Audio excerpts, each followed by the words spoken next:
It is always important to say thank you for a job interview.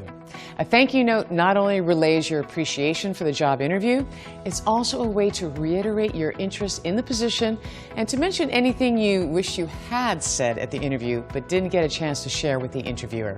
Now, do you want to know how much your net pay will be? Well, these signs are a good indicator that you should start thinking about starting a job search. But if you have a messy personal life, spare your coworkers the details. So what connects the dots between new jobs and cleaner air? A manufacturing renaissance. Log on to learn more. What's your cereal's IQ? It's an odd question, but some cereals are brighter than others. When it comes to your heart, Smart Start is pretty intelligent. It's designed to help lower cholesterol. Smart, right? Very smart. And did I tell you how great it tastes? I didn't? How dumb of me. Kellogg's Smart Start Healthy Heart. For your heart, start smart. Ever find yourself sandwiched between the Dark Lord of Shock and the King of Jersey Rock? Me, neither. But this little lady. You're watching 6 Degrees of Separation, only on VH1. I'm Brooke Alexander, and welcome to part 2 of our election countdown series, available exclusively on DirecTV. Well, now advertisers have picked up on this appetite. They continue to feed us to the point that are we biting off more than we can chew? There is always that fear. I know you and I have discussed in the past, Brooke, the notion that we do take on more than we can afford. Now, in order to know who to root for, you gotta know who's in the race. Alan Cumming, welcome to Full Frontal Fashion Daily. Thank you very much. It is such a pleasure to have you here, to meet you. Thank you. So now we know that you're the star of the screen, the stage. You've co-written and co-directed the anniversary party, and now Tommy's Tale. Where did the desire to become an author come from? I think it was partly a thing to do with just wanting to have something that was me. Welcome to World Beats. I am Brooke Alexander at the biggest party on earth. Welcome to Carnival in Bahia, Brazil. South African townships have provided the heart and soul of the country's rich musical heritage. Thousands of Jamaicans from ghettos such as Trenchtown, where Bob Marley was born, went to Britain in search of work and opportunity. Get up, stand up. World Beat is in Jamaica. South Africa. At U2 Studios in Dublin, Ireland. In Sydney, Australia. In New York City. From Havana, Cuba.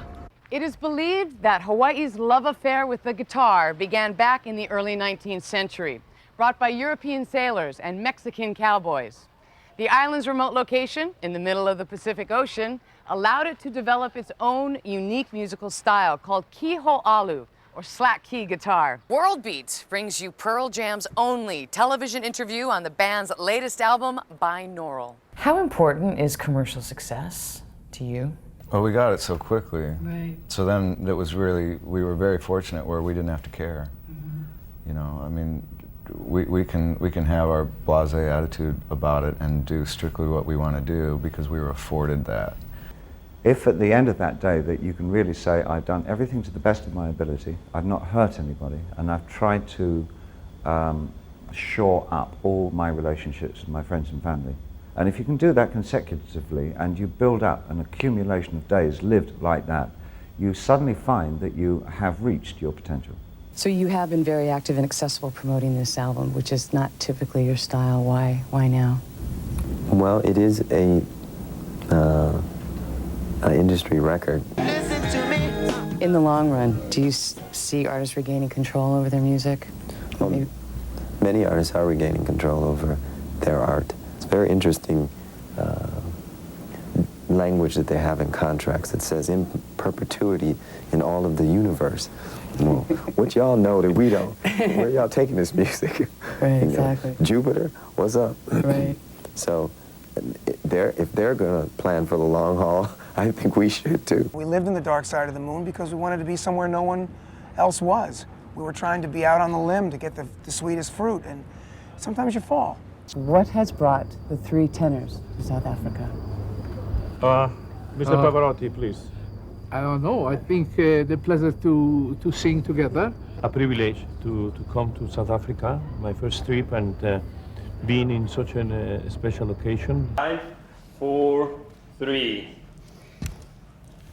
Okay, so let's start out with some of the early stuff, right? You were raised in New York City. and born to parents of Puerto Rican descent. Tell us about your early influences and how music entered your life. You know, I thought I was raised in Puerto Rico. Miss Brooke? Yes, Mr. Elmo? I'm gonna talk to your baby. Oh, I would love that, please. Oh, okay. Okay, thank you. Hello. Hello in there. Elmo can't wait for you to come out and see Sesame Street and see all of Elmo's friends. Okay? Okay, thank you. Taxi! Does grunge still exist today? You know, is it significant? Does it exist anymore? Hi, I'm Ringo Starr. Of course, we'll have a nice, fat, juicy edit here. Fuck, shit, piss, It's on the cunt. 17th. All right. Where's the girl with the thin arms? Baby. You're a good girl. You know, I do what I'm told. She's a good little worker.